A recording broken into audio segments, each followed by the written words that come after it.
Hello મિત્રો, કેમ છો? જય શ્રી કૃષ્ણ. આજે બાળકોને કંઈક નવું ખાવું છે, ટેસ્ટી. તો સૌથી પહેલાં આપણે અડધી વાટકી સોજી લઈ લીધી છે. અડધી વાટકી ઘઉંનો લોટ લઉં છું. અડધી વાટકી દહીં લઉં છું. 1 વાટકી એટલું પાણી રેડવાનું છે.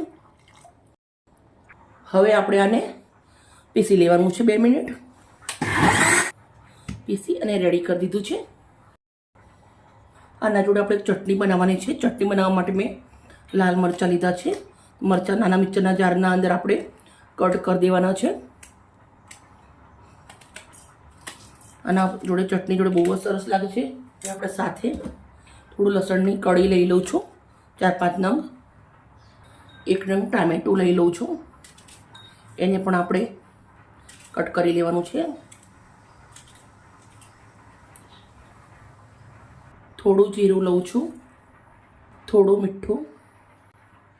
મિક્સરના જારને બંધ કરી દઈશું અને આપણે એની ચટણી બનાવી દઈશું. ગરમી પડવા માંડી છે બહુ, અને બાળકોને બહારનું ખવડાવવું એના કરતાં આવી રીતના ઘરનું હેલ્ધી ખવડાવવું. મિત્રો, તમે જોઈ શકો છો આપણી ચટણી સરસ રેડી થઈ ગઈ છે. આ બેટરને હવે એક મોટા વાસણના અંદર કાઢી દેવાનું છે.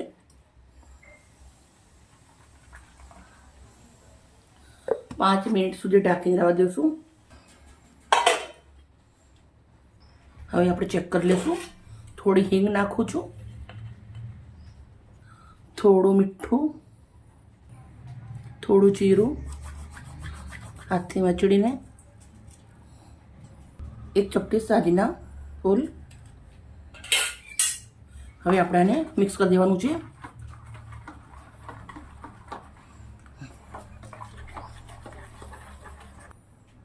હવે આપણે એક તવો લેવાનો છે. હવે આપણે તવો ગરમ થઈ ગયો છે, તો તવાના અંદર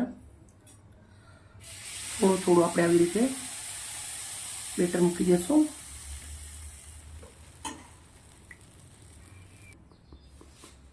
હવે આપણે ઉલટાવી દઈશું.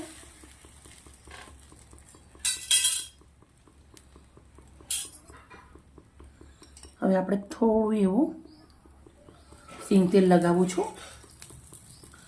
બટર બી લગાવવું લગાવી શકો છો, પણ મેં સિંગ તેલનો ઉપયોગ કર્યો છે.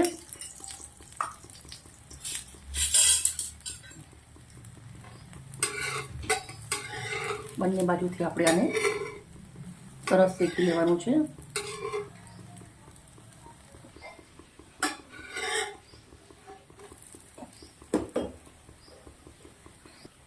થોડી હવે આપણે ટામેટા મરચાંવાળી ચટણી લગાવી દઉં છું ઉપર. મિત્રો, એકદમ મોરા મરચાં આવે છે. આ લાલ મરચાં કહેવાય, પણ એકદમ મોરા આવે મરચાં. આપણે એના ઉપર મસ્ત મજાની આવી રીતના ટામેટા મરચાંની ચટણી લગાવી દેવાની છે. પછી આપણે ચીઝ લીધું છે, એ થોડું ખમણી દેવાનું છે ઉપર.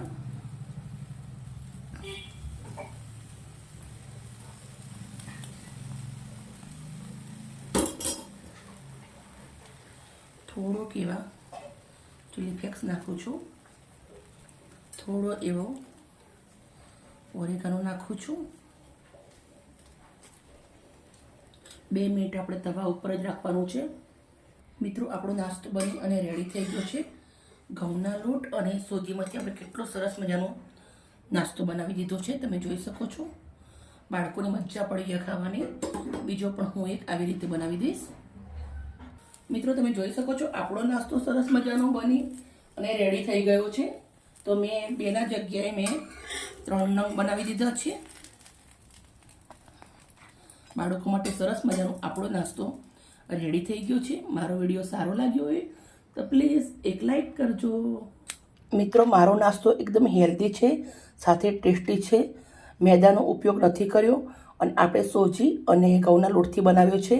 અને ચીઝને એ બધું આપણે થોડું ઘણું નાખ્યું છે. ઓકે, બાય મિત્રો. કાલે આવી નવી રેસીપી સાથે.